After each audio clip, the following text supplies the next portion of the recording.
What's up, nerdles? I'm Jeff, and I write the songs, play guitar, and sing for the band Nurture Nurture. On this channel, we post all of our official audio, as well as content that'll help you learn about those songs. And about us, too. You'll learn about us, too. So I'm here today to talk about our brand new single that's coming up called Heart and Panic. It's coming out October 9th, and there's been so much buildup. I'm so excited. I want to take you through the entire process from when I got the idea for the song, how I wrote it, and how the band produced it. And I also want to tell you how I made all of the content that we're releasing as part of Heart and Panic's release schedule. It's a massive undertaking, and I hope that me explaining how everything was done in this video helps you appreciate just how much work it was for us to put this song out, so that you can have an even deeper appreciation for it, and maybe you can steal some of our techniques to apply to your own music career. And make sure you subscribe to the channel or follow us wherever you're watching this, because we're going to be releasing new content about Heart and Panic every single day until the single's release. All right, let's go all the way back to the beginning. How was Heart and Panic written? There's this thing called the RPM challenge, and if you've been around here, you know what that means. It means you write,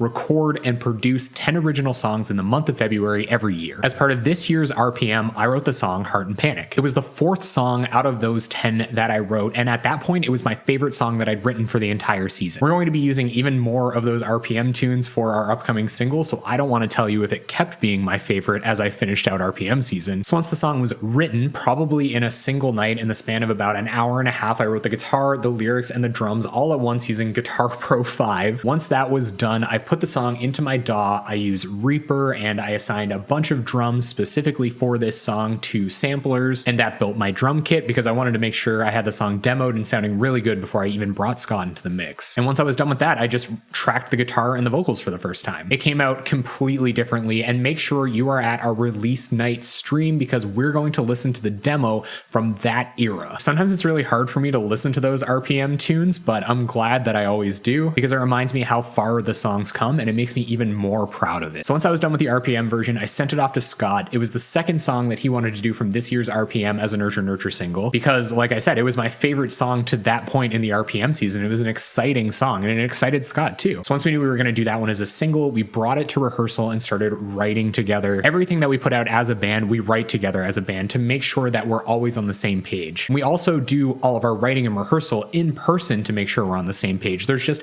a different kind of chemistry between us, and we can be bouncing ideas off of each other in real time as the song changes. And I've had terrific results doing that with Scott. I love all of the input he brings to every Nurture Nurture song. All right, so once we got that done, we were done writing the song and figuring out which parts were going to be longer, which parts got cut, which parts would change at all. That's when we get to the tracking phase. And I track right here alone in this corner. It's how I've really done all of my writing and recording for my entire musical life. So it does feel really at home for me, and I'm thankful that we can do it in that kind of efficient way where I just bring the tracks to our producer, Adam, who actually also records the drums for the song and then mixes my home recorded vocals and guitars with Scott's drum tracks at Undertone Studio. And Adam and Scott are actually brothers, which you might not know. So it's really cool that our drummer and the person that produces all of our singles are related, and it's really easy for them to get in touch with one another. Just a nice little efficiency in the business, you know? All right, so once we've got Heart and Panic all tracked, it's all produced and mixed, I know it's go time. It is time for us to figure out how we're going to talk about this single with our community. Of course, I go to the lyrics first every time, and this song is about panic attacks. I just want to make sure that if you relate with the things you hear in the lyrics of our songs, that you have help for those problems close by every time. Okay, so that was the serious part. I wanted to talk about panic attacks. I wanted to get professional advice for our listeners about them, and then I get to start thinking about the fun stuff. So the next part, the idea actually comes from Justine Dincorn, who is Adam's wife and Scott's sister-in-law. Honestly, I'm feeling a little left out that I'm not in the family now. It's like I'm the only member of the Nurture Nurture team that isn't related to these guys. Anyway, we set up a photo shoot with Justine Dincorn because we wanted to make sure we had a really high quality photography presence for this release. We rushed into Lonely Habits a little bit, and we didn't have time to get those photos done. So this time we hooked up with Justine, and she did an amazing job. And as part of that, she asked if I could do big cardboard cutouts of our kind of janky collage sea art. And I doubted it at first, but not wanting to let her down and wanting to do something exciting for this, I went and got some huge pieces of cardboard and drew seahorses on them and cut them out anyway. And I'm so grateful I did. They became figures in all of our video content for the entire Heart and Panic release. So not only did Justine inspire a big visual element in the photography and in the cardboard cutouts for all of the content for Heart and Panic, she also just had a really great time with us at the photo shoot. It wasn't wasn't just a photo shoot, it was like a performance art piece with a photographer. So if you're in the St. John area, and maybe she goes further, I'm not sure, but you should definitely hit her up and see if she can work with you. All right, so photos done. That's the professional stuff out of the way. We got the professional recordings, we got the professional photography. It's time to start doing the content. And I do all of that pretty much by myself with the help of my partner, Chloe, who I'm so thankful for. You should follow her on Instagram. She's at Chloe's Pages. The first thing we've done together for every single so far is go find a cool place in nature to record a guitar playthrough. I know guitar playthroughs are really huge for this community, and I'm so grateful for the share that Steve from Let's Talk About Math Rock gave us for the last video. It seriously exploded our viewership, and I'm thankful for it every day. So Chloe and I went to this cool looking waterfall place near a reservoir where I used to swim as a kid. So not only was it on brand for our playthrough videos, but it was also really nostalgic for me to kind of visit a place where I was a lot younger and I didn't have these abilities and I didn't have the confidence to share this way. So Chloe and I slipped and slided on these dicey rocks to hang the seahorses up in a tree where at the end of the day, you actually couldn't even really see them that well in the video. But it was still a really fun time. And I think the video came out really, really well. And somebody else thinks the video came out really, really well. And I think we've got a super exciting partnership planned for that, which you will find out about shortly after Heart and Panic is released on October 9th. All right, awesome.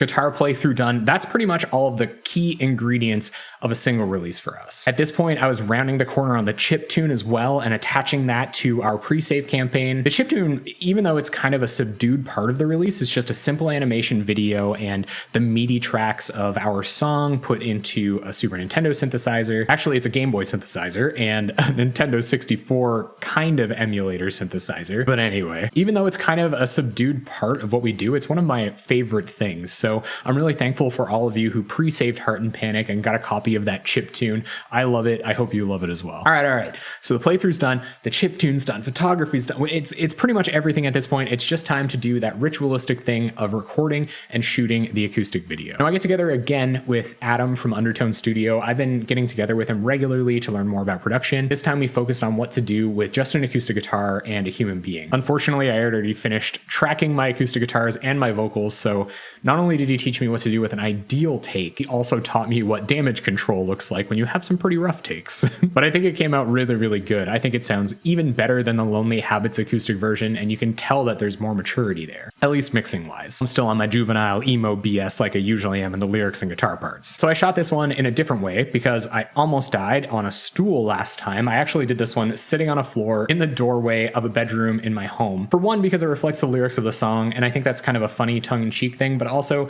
because I wanted to give it a more realistic and homey feel. I think it's kind of silly for me to try to shoot things that look incredibly professional where I'm obviously an amateur. All right, and then after that, that's it. The video content is done. I couldn't believe it. Shooting was finished weeks in advance. So psyched. Then it was time for the kind of more boring stuff. Behind the scenes, I actually spend a lot of time editing down videos. Like right now, here I am, literally editing this video right now. And pitching to editors, trying to get us blog placements and things like that.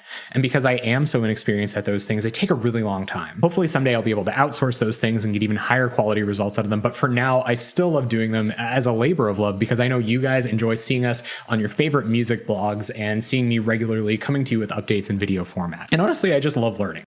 What's up, gamers? Welcome back to My Chemical Romance piano cover progress video series. All right, so besides all of the content that was specific to Heart and Panic, which was the photo shoot, the acoustic version, the chiptune, the playthrough, the official audio and music video, which is gonna be so rad, we also did a Discord tour. This was one of the coolest live performance series that I've ever done. I've played shows in this short succession before, and it was definitely just as tiring as doing it on a real live stage. And in a way, it was actually more intimate than any other virtual performance I'd ever done. And what I learned about it was that if you do these really intimate, targeted experiences where you're going to people's Discord servers, these little tiny private places they have on the internet, you're more likely to come away with these incredibly close friends who you not only can talk to regularly, but they're willing to support you in a completely different way. It isn't the kind of weird, unnatural support that you might give to someone that you're not familiar with. So I love that it brought that. And I also love that the Discord tour showed me that our most ingrained nerdles just love coming out to stuff. I did not know that you guys had an appetite to hear my set and hear my stories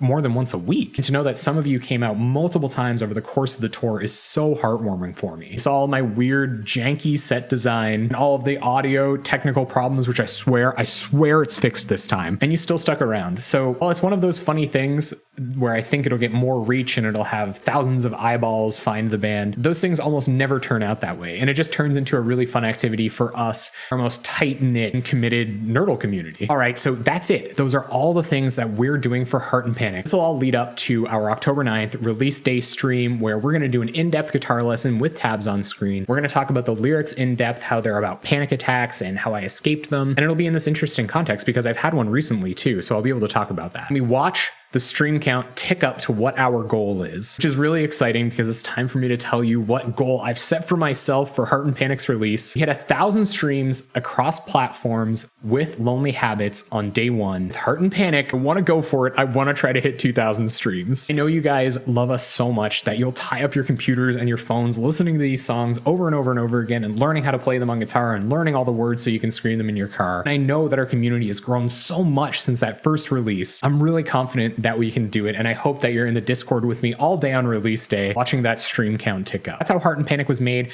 That's how all this content came to exist. I hope you enjoyed this video. Leave a comment down below if you want to see even more making of stuff like this. Make sure you subscribe to this channel so that you can get notified when all of this sweet content I've talked about during this video goes up. And please support what we're doing with mental health advocacy by sharing our music, supporting us by buying our music on Bandcamp or our merch wherever you can find it. Thank you so much for watching. I hope you're having an awesome day, and I can't wait to talk to you again soon.